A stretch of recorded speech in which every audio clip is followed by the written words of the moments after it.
non-destructive testing is the way in which we protect ourselves from accidents, injuries, and the destruction of the equipment with which we live.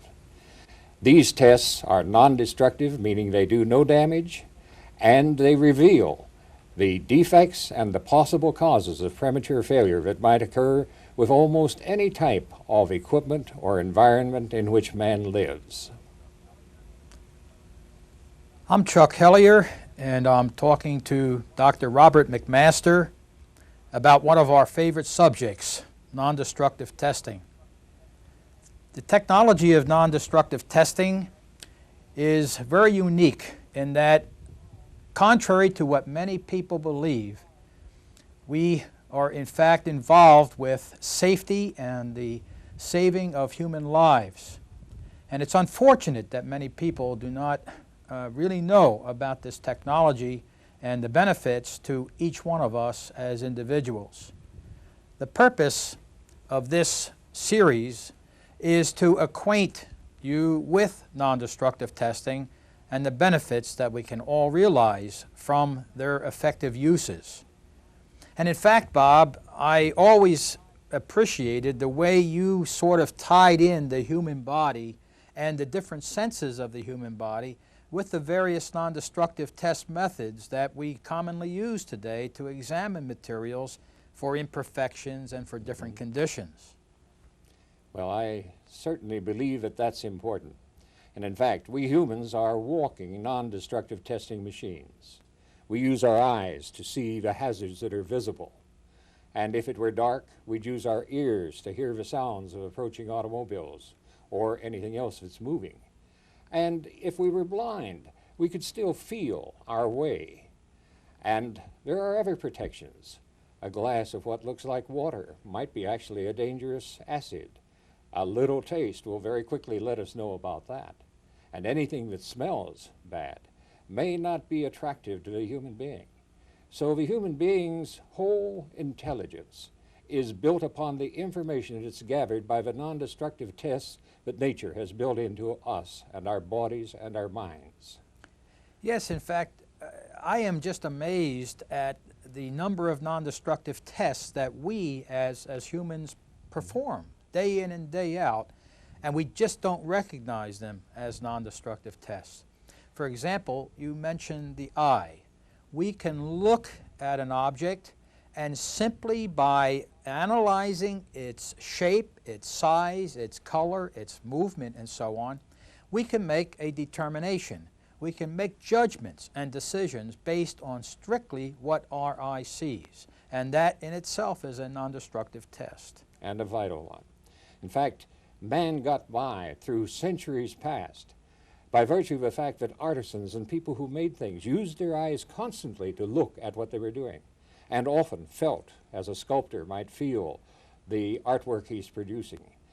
And this instant feedback guided the hands of the craftsmen manufacturing the simple things of the past. But today, one of our problems is that the workman never sees the product. It goes by on a production line so fast that only the control of the machine is within his hands. Or, if it's a large structure like an aircraft, thousands of hidden components that are not available for visual inspection can be critical to our life and to our safety.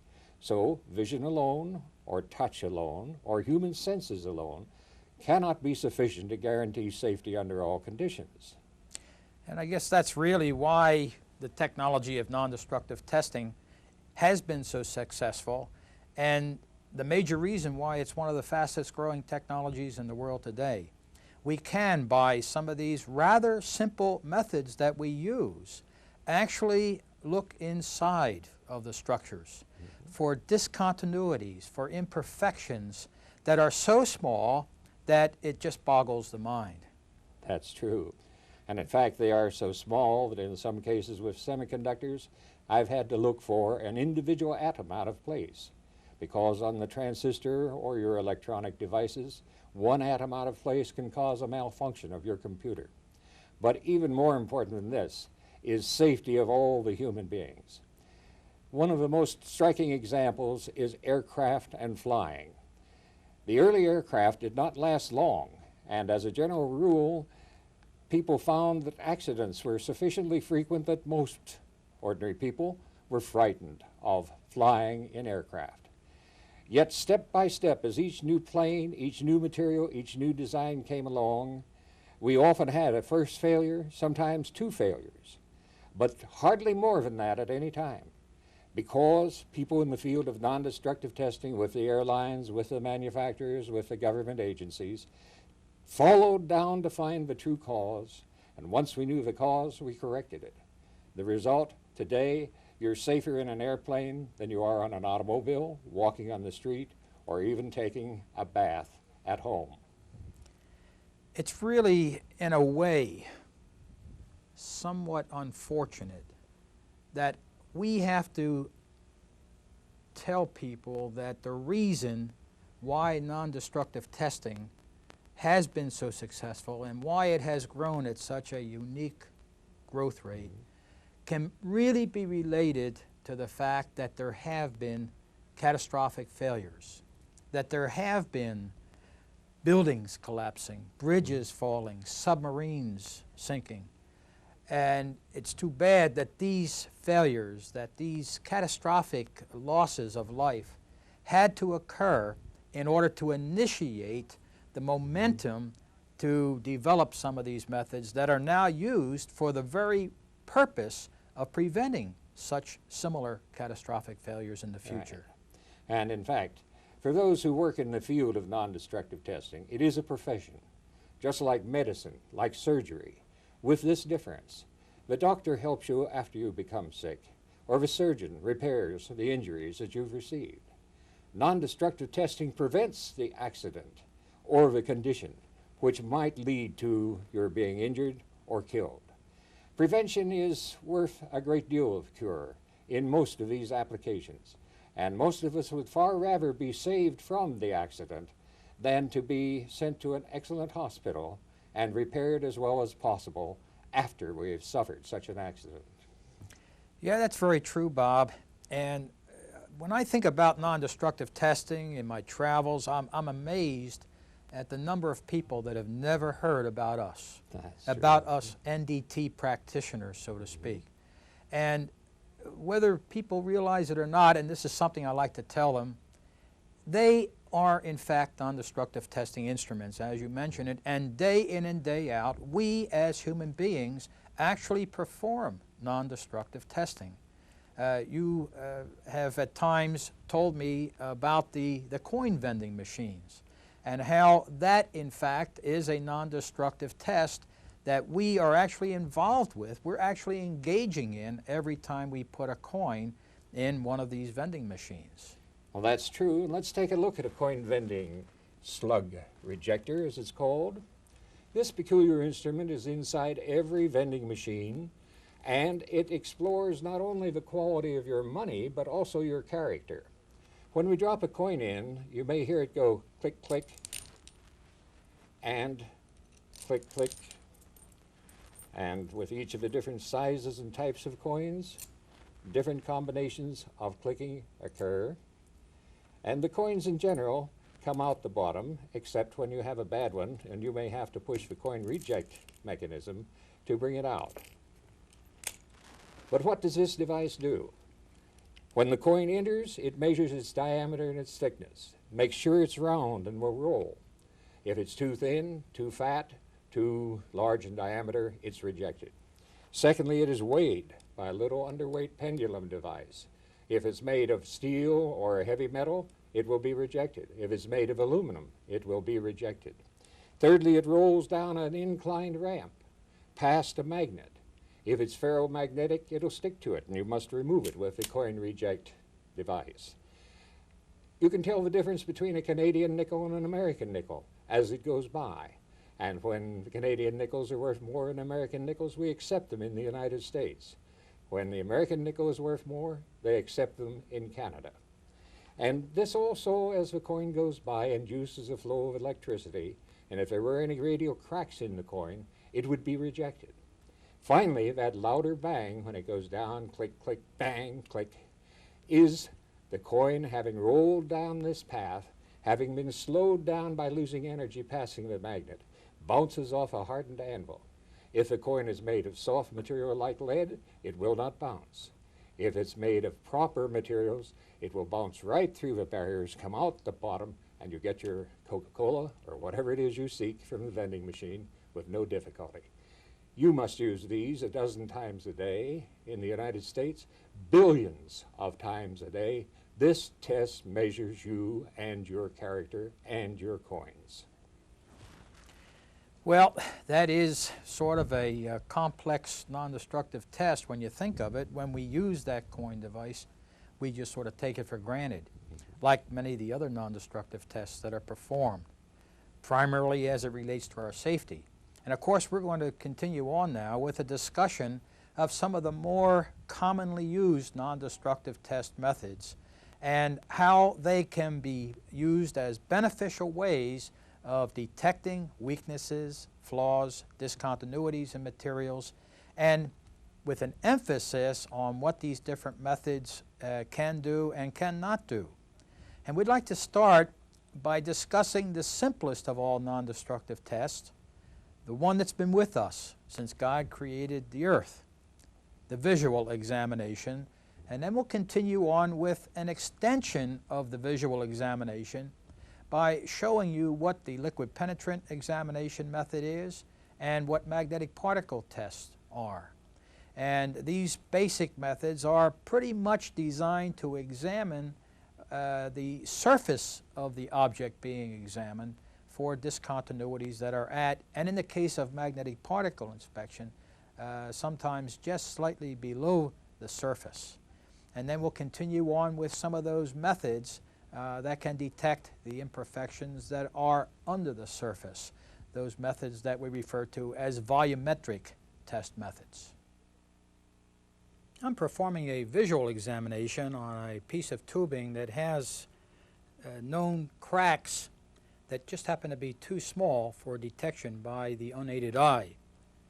So to assist us in this visual examination, we use different devices like magnifying glasses and very small little optical comparator devices that gives us even higher amounts of magnification.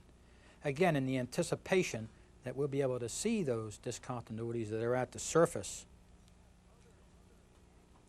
We have other gadgets that we use to help us evaluate and examine surfaces that are difficult to see because of the complex structure. We may have a very large engine, which would be very difficult to see, especially on various inside areas. And so we use different borescope devices. We have the fixed rigid borescopes, and we have the flexible borescopes like this one, which we refer to as the fiber optic borescope. Now notice that we have light coming through these flexible glass fibers. These little fibers are as small, in fact much smaller than a strand of human hair, and there are literally thousands of these precisely aligned inside of this shielded flexible cable. This light helps us to illuminate the area to be examined. Other fibers permit us to visibly examine. For example, on the inside of this piece of tubing, we are not only illuminating the area, but examining it with a great deal of precision and detail by observing it visually through this eyepiece. So we have many visual gadgets. We have small miniature TV cameras that can fit down on the inside of boiler tubes and other areas that must be examined. And in fact, we can take the image that we see visibly and put it on videotape so that we have a permanent record that we can refer to sometime later and examine the surface, compare it to see what kind of degradation has taken place on that surface as a result of the use or service of that particular object. When the discontinuities are too small to see visibly, we would use another non-destructive test method that we refer to as a liquid penetrant test. This particular method, although it seems very simple, is quite unique and it is somewhat complex chemically. We use three basic elements: a very brilliant red dye. This is referred to as the visible daylight dye penetrant. And this whole process works on the principles of capillary action. We apply this dye to the test surface, and by capillary action, the liquid is drawn into the discontinuity. We remove the excess dye from the surface, apply a chalk-like developer which acts as a blotter, pulling out the entrapped penetrant from the discontinuity and displaying it as a visible image. And to show this rather simple test, we're going to take a few minutes and just step through the process, hopefully detecting those cracks that we know are in fact present on the test surface. We're going to start by doing the first and most important step, and that is cleaning the surface. In order to clean the surface, we're going to take some of this cleaner solvent and remove all of the contaminants from the test surface so that the penetrant, when it is applied, will be able to seep into the discontinuity in the form of cracks, in this case, that is open to the test surface. After the surface is clean, we're going to take and apply some of this brilliant red visible dye, and since we're only going to be examining a small portion of it, we'll apply that penetrant to the area that we feel pretty confident is loaded with these crack-like discontinuities. Now, what we'll do is allow that penetrant to penetrate those tight openings. Now, keep in mind that these openings are so tight that we couldn't see them visibly. So it does take a certain amount of time for that penetrant to enter and properly penetrate those discontinuities. The time that this penetrant remains on the test surface is referred to as the dwell time or the penetration time, and this typically will range anywhere between 10 and 15 minutes. At the end of the penetration time, which will be cut considerably from that recommended 10 to 15 minute time period, we're going to remove the excess penetrant from the surface, first by removing as much as possible with just a dry cloth, and then we'll do a final cleaning step with a cloth just slightly dampened in that cleaner remover solvent, because a slight trace of residual penetrant still remains on the test surface. So we'll slightly dampen the cloth with this cleaner remover and remove the residual penetrant from the test surface until there's just slight traces of pink on that cloth. And once that's completed, we can apply the developer. I might mention that for sensitivity benefits, we can use a penetrant that contains a fluorescent dye. And this gives us sensitivity that is almost beyond imagination. We can detect discontinuities that are so small that they're down in the neighborhood of 1 micron in surface opening. The developer is a suspension, little chalk-like particles that are suspended in a liquid carrier. And we're going to agitate those little developer particles so that they are in suspension, and we're going to apply a very thin uniform coating of the developer to the area.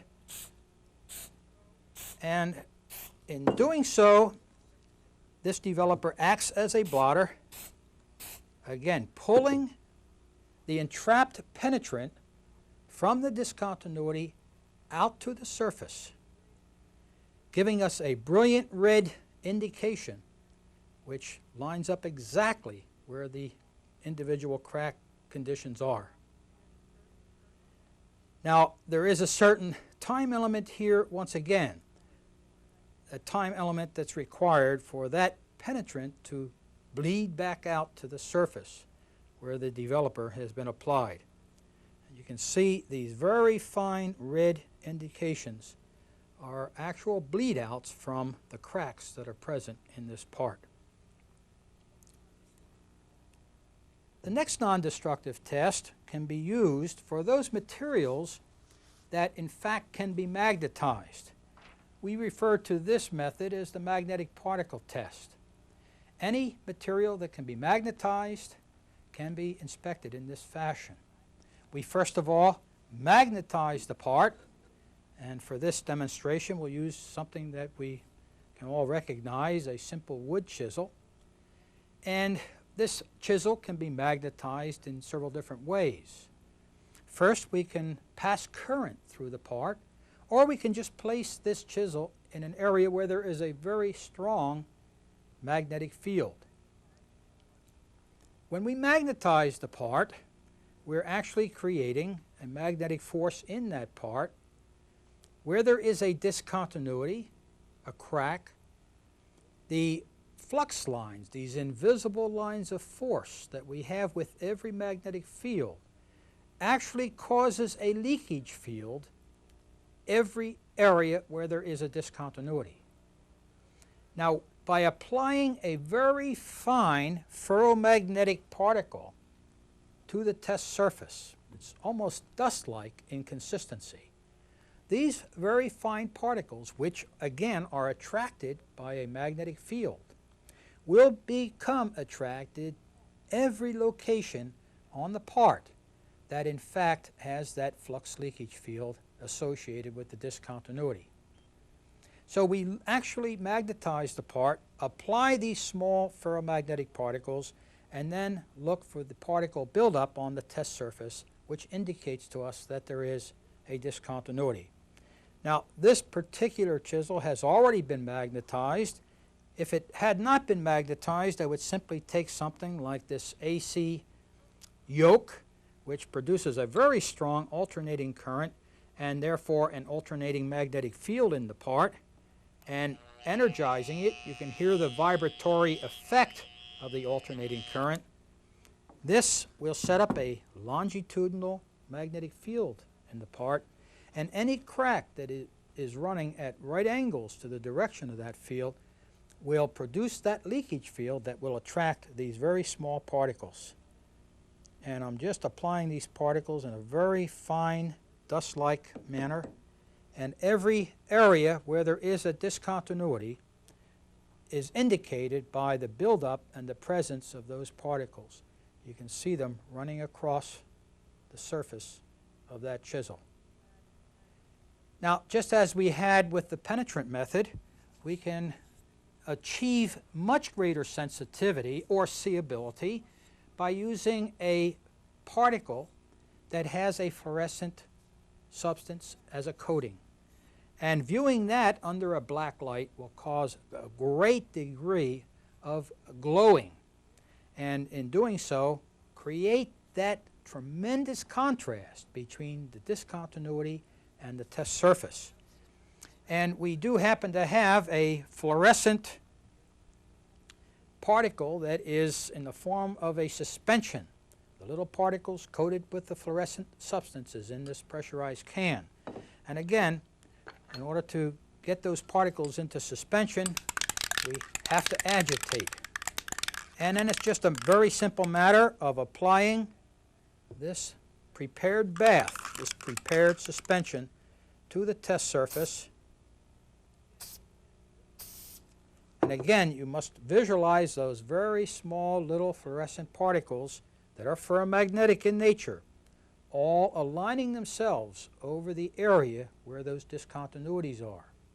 And when we view this particular object now under the black light, black light is a short wavelength light, causes those little crack-like indications where the fluorescent particles have built up to glow brilliantly. This gives us the greatest contrast possible, along with the fluorescent penetrant method in a surface non-destructive test. And this goes very nicely with virtually any material that can be magnetized. Now, we've mentioned very quickly the three surface non-destructive test methods. Visual, with severe limitations because it primarily is dependent upon the acuity of the human eye. The liquid penetrant method, which works on the principle of capillary action. Penetrant is entrapped, bleeds out as an indication. And thirdly, the magnetic particle method. We magnetize the part, we apply very fine particles that are attracted to the magnetic leakage field, and that particle buildup is an indication of a discontinuity. Well, we've had an opportunity now to discuss the various methods that are used to detect discontinuities, imperfections at the surface of the test object. Now we're going to go into some of the more sophisticated non-destructive test methods, those methods that are capable of detecting discontinuities underneath the surface, such as radiography and ultrasonics.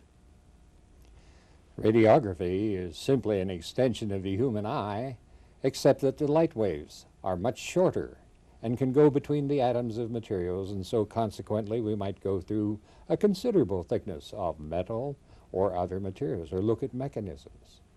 And ultrasonics, nothing different from the sound of our voice, raised to the frequency used by bats and by fish in the sea, and to still higher frequencies, so that the waves may travel down through great thicknesses of steel and typically reflect from discontinuities and bring back an echo, just the same as shouting and hearing the echo come from a cliff. I think it's quite unique in that that very type of discontinuity that would tend to reflect the ultrasound is exactly the same condition that would be very difficult to detect radiographically. Exactly. Because there would be very little variation in that cross-section as the radiation is passing through it. So each of these methods has their own unique capabilities, their own distinctive advantages, and used in conjunction with each other, we would have the opportunity to detect conditions of just about any orientation. Well, this is certainly true, and there are many very simple opportunities. We often even look at baby food to see if there are any bits of glass within the jar. They show up readily by x-rays. But a railroad rail with a fissure within it is most easily found by ultrasonics, and so are many defective welds. And I guess this again just sort of emphasizes that each of these non-destructive test methods have their own unique advantages. That's and right. Their own unique applications where they excel, which I guess tends to point out that there's no single individual non-destructive test method that does it all. Right. And this is just like the human senses. You don't depend on sight alone, hearing alone, or touch alone. You stop, look, and listen at the old-fashioned railway crossings. You use them all in conjunction and put together the information to get complete safety assurance by means of non-destructive testing. I'm looking at a radiograph, the permanent record that we talked about when we were discussing radiography. In order to produce that permanent record, we must, of course, have a source of radiation. And in industrial radiography, we use two sources in order to generate radiation.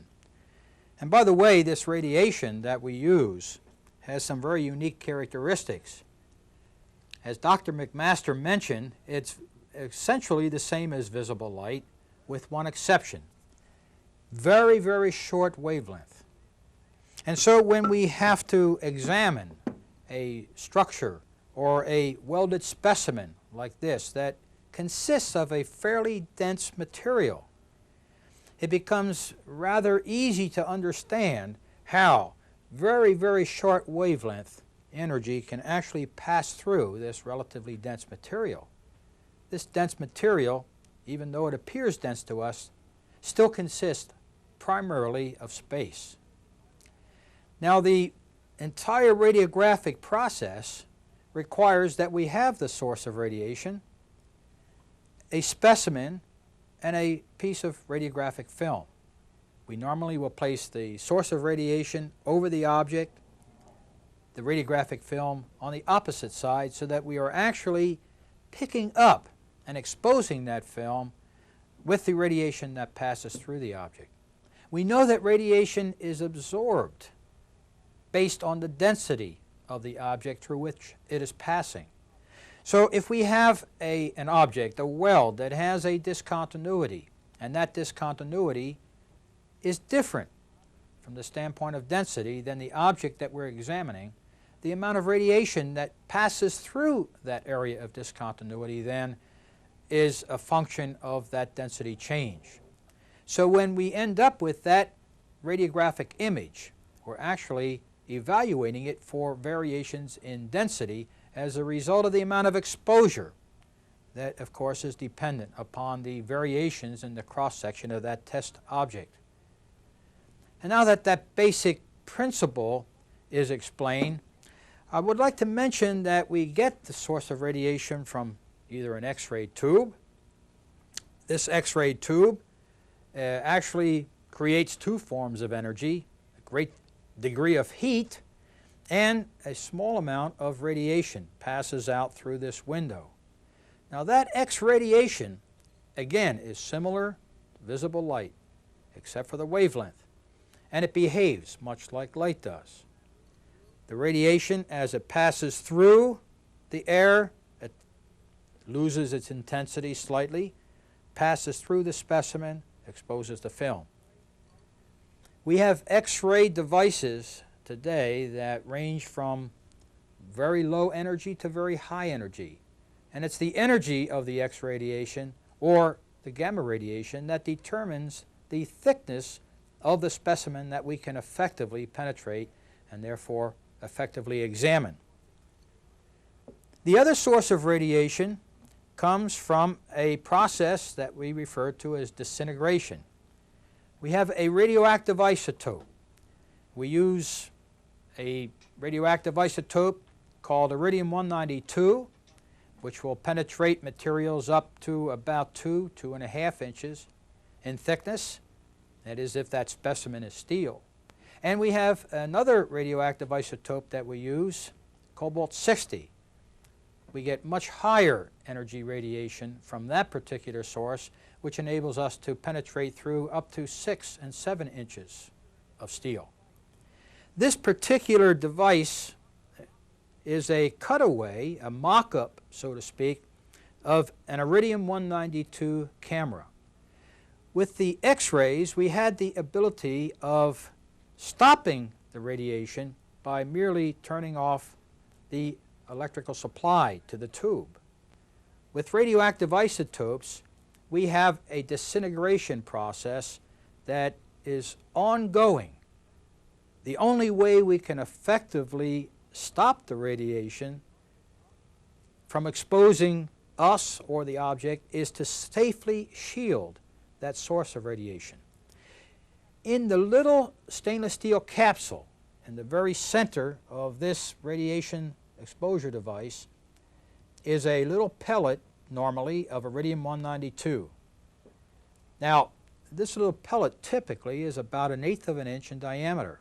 And by the way, I might mention that the radioactive material is not in this camera. This is for display only. That little pellet, that little 1/8 of an inch pellet, is capable of providing tremendous activity, a great amount of radiation, so that it, again, can pass through even the most dense materials.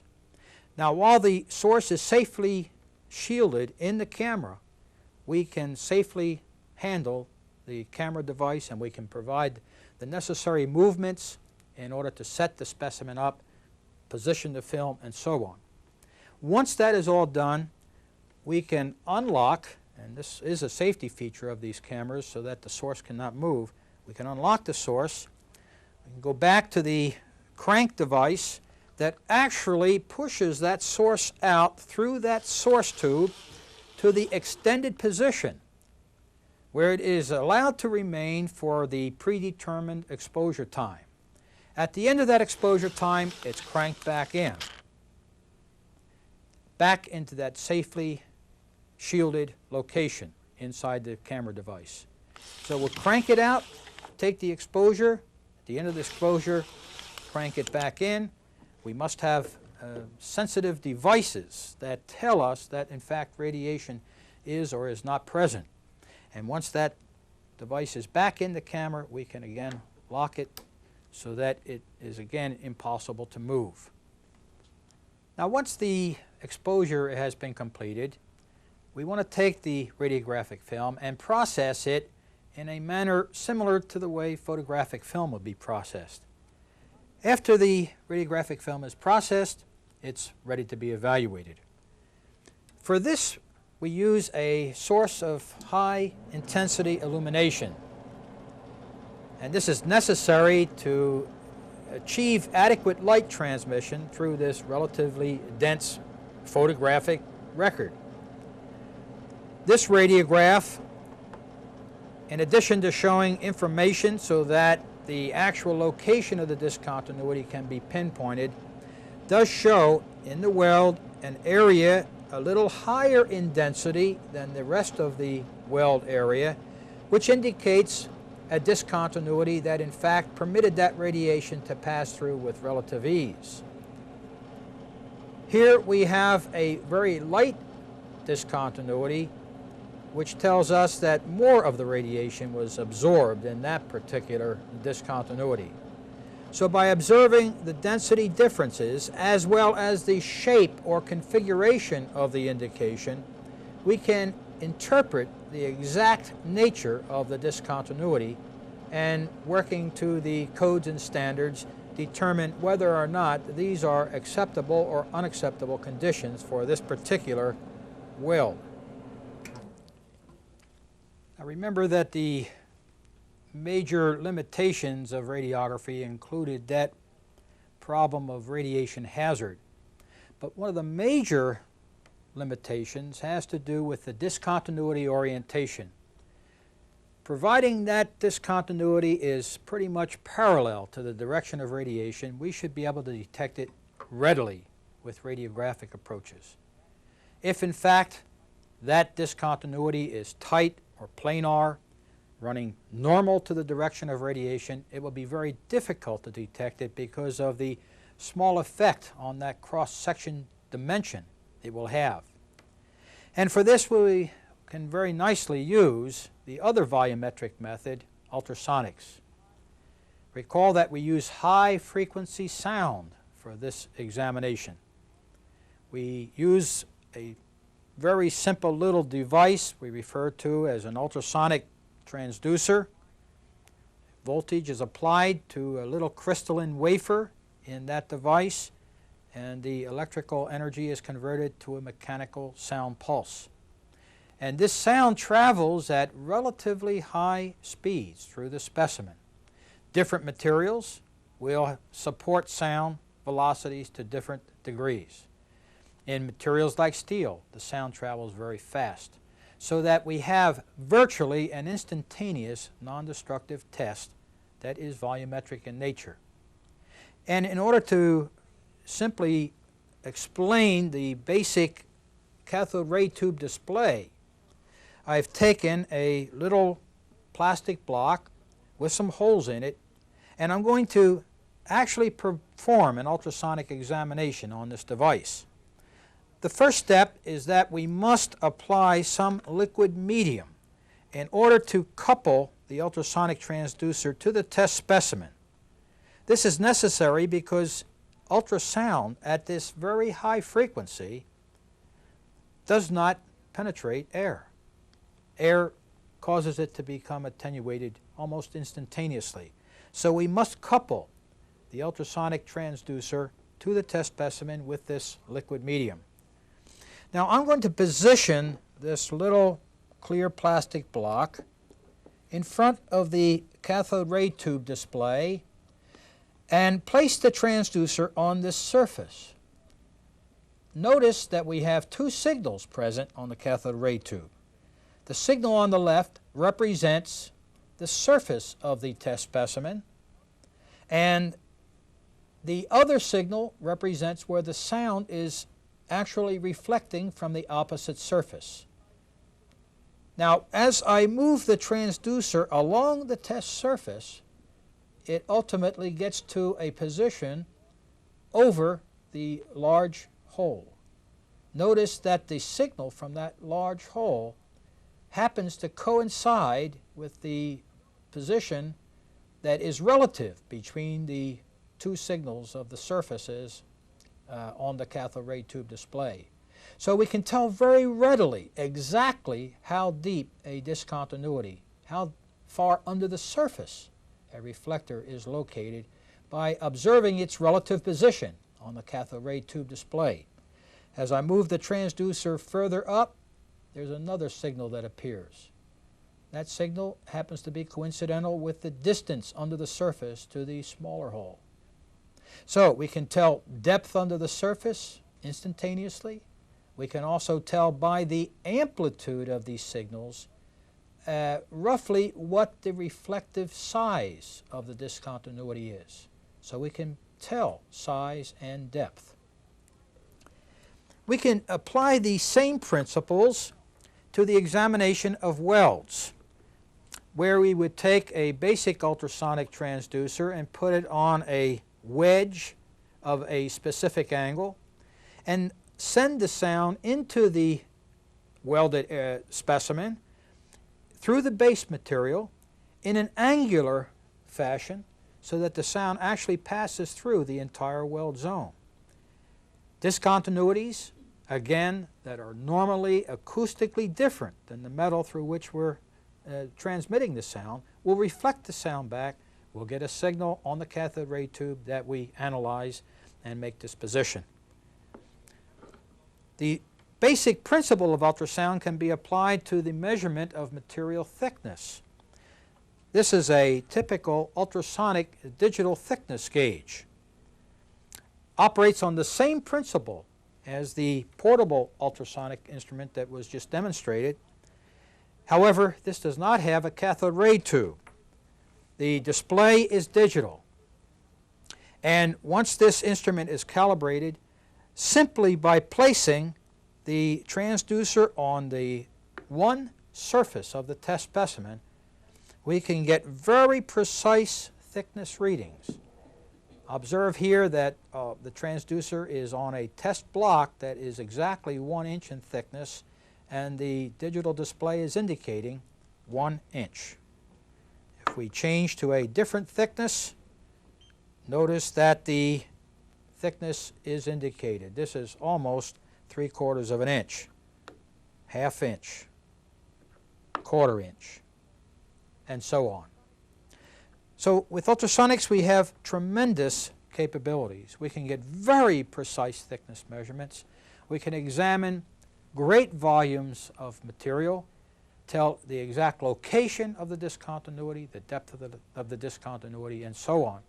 And in fact, by analyzing the response, the signal, we can in fact, in many cases, determine the nature or the character of the reflector and therefore make disposition as to what that discontinuity actually is.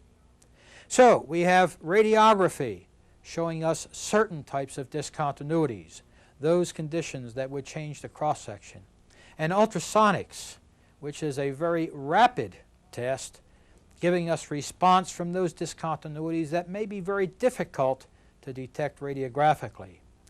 Two volumetric methods that complement each other in that big family of non-destructive test methods. Well, it's of interest that there could be many non-destructive tests, and there are. Every great scientist for the last 300 years has given us principles of physics, of chemistry, from which today's more advanced non-destructive tests are derived. And these have unique properties and sensitivities which we use for many special applications. Now, Chuck can describe some of these most interesting novel tests. Yeah, in fact, I wish we had a lot of time because today there are over 70 individually described non-destructive test methods. We've seen how the major ones are used and what they can do for us, but we also have some very unique methods. One that I think of is eddy currents. Mm-hmm. Now, eddy currents is basically a very weak electrical field that we set up and establish in the specimen, and it responds to all kinds of material variables such as conductivity and permeability A crack, for example, that's at the surface causes a great disturbance of the eddy current field, and we get a meter response, a meter deflection, a digital change. There's also a relatively new non-destructive test method that I get excited about because I can see its potential use in the area of monitoring structures and giving us some kind of a warning signal before that structure collapses. And we refer to that as acoustic emission. When there is a crack or a discontinuity in a specimen, and that specimen is loaded, if there are trucks going over a bridge or wings on a plane moving up and down, and there is a discontinuity, specifically a crack, when that propagates, stress waves are given off, and acoustic emission sensors picks up the number of these waves and the amount of pressure associated with these waves that in turn, through computers, we can analyze and determine in many cases when a failure is going to occur. So we have that ability of monitoring something that's in use virtually 24 hours a day. And that is exciting because, again, we'll have that opportunity to detect or to sense a potential failure before it occurs, before there is injury, before there is loss of life. We also use thermal principles where we heat the part up, whether the part's heated by itself, by internal heat, or whether we supply the heat source, and by the very basic principles of thermal transfer, we can tell certain changes throughout the structure. There are also chemical tests, and we mentioned ultrasonics. We can take the information that comes to us in the way of reflected ultrasound and actually create images that are as clear as a television picture. And by noticing those different color changes, we can pinpoint and identify changes in that structure. And this is true, and in fact television, computers are all part of non-destructive testing now because they make the images visible, and we can telemeter them and have many people evaluate them to be absolutely sure we've interpreted it properly. So this field of non-destructive testing is an exciting one. It's dynamic in that it's growing, and the projections for the future are just as exciting in that this technology will continue to grow. And of course, in its growth, there will be tremendous opportunity. Opportunity for young people that are in college or in high school right now to get involved with a profession that changes all the time. There's never a day that goes by that's the same as a previous day. It's challenging, it's rewarding in so many different ways. That's true. And I think there are two other requirements that we need for every person in this field. Intelligent curiosity, never be satisfied with the obvious, look farther.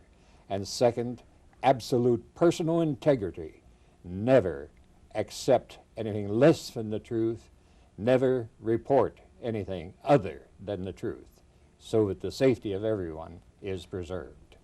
And without that, we can't really achieve reliability in non-destructive testing. And if we don't have reliability in non-destructive testing, we don't have quality assurance in the world that we live in. And we certainly don't have safety assured. And that is vital. Absolutely. So I guess to sort of summarize the world of non-destructive testing, we can say that when these methods are properly applied to the specimen, looking for the conditions that we're concerned about, when they're applied using technical personnel that are properly qualified, and the report, the data, is properly recorded and reported, we have a system that gives us that high quality level and the reliability that we need in the structures that we depend upon for our daily lives. And it's true also that non-destructive tests, like many other measurements, can be treated by statistical quality control to produce the kind of report that management needs, so that it can see the trend. Are things getting better? Are things getting worse? And this is important to management in deciding how to run their businesses. And of course, our discussion of non-destructive testing would certainly not be complete if we didn't mention the professional society that we are both members of, in fact, are past national presidents of, the American Society for Nondestructive Testing, which is a society dedicated to the promulgation of technical information through educational activities and the publishing of unique documents and papers, and of course the NDT handbook, which of course you were the editor. Well, this book, which Chuck is referring to, is something that took some 14,000 hours on my part, and 69 people, scientists all over the world, contributed to the 1,750 pages or more, which describe all these tests. And so this is a beginning, a primer to the field. A new modern edition is just coming out with techniques for the testing of complete nuclear power plants for leakage, of tremendous structures, and it contains the most updated versions, which our Society for Nondestructive Testing and other technical societies are supporting and using to educate people in this field.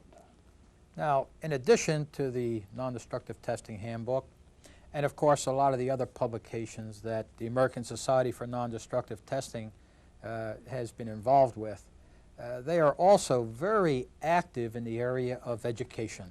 Yes. Many times during the course of the years that we've been involved with ASNT, we've seen different educational courses that ASNT has promoted and they have supported. And the training part of non-destructive testing just can't be emphasized enough. For the most part, this technology is somewhat subjective. It depends greatly upon the individual that's performing these tests, these examinations. And so the role that ASNT has played in the area of NDT education, I think, is one that we have to attribute the successful growth of this technology to. ASNT is also very actively involved in the certification of non-destructive testing personnel. The technology, for the most part, is somewhat subjective and depends greatly on the training that the individual has accomplished, as well as the experience that the person has had over his lifetime with NDT. And therefore, certification is a process whereby those that achieve that level can be assumed to have a certain level of qualification. And the qualification of NDT personnel is very essential in order for this technology to be successful. Well, and even more important for the future.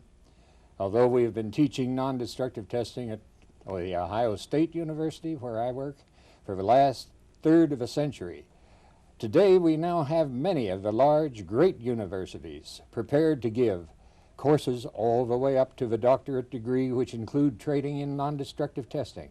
And literally dozens, if not hundreds, of technical institutes are providing the type of training and information needed by those who conduct the tests and interpret them. And if you would like to contribute, or if you'd like to know more about this wonderful field of non-destructive testing, we suggest you contact the American Society for Nondestructive Testing for suggestions of many other useful sources.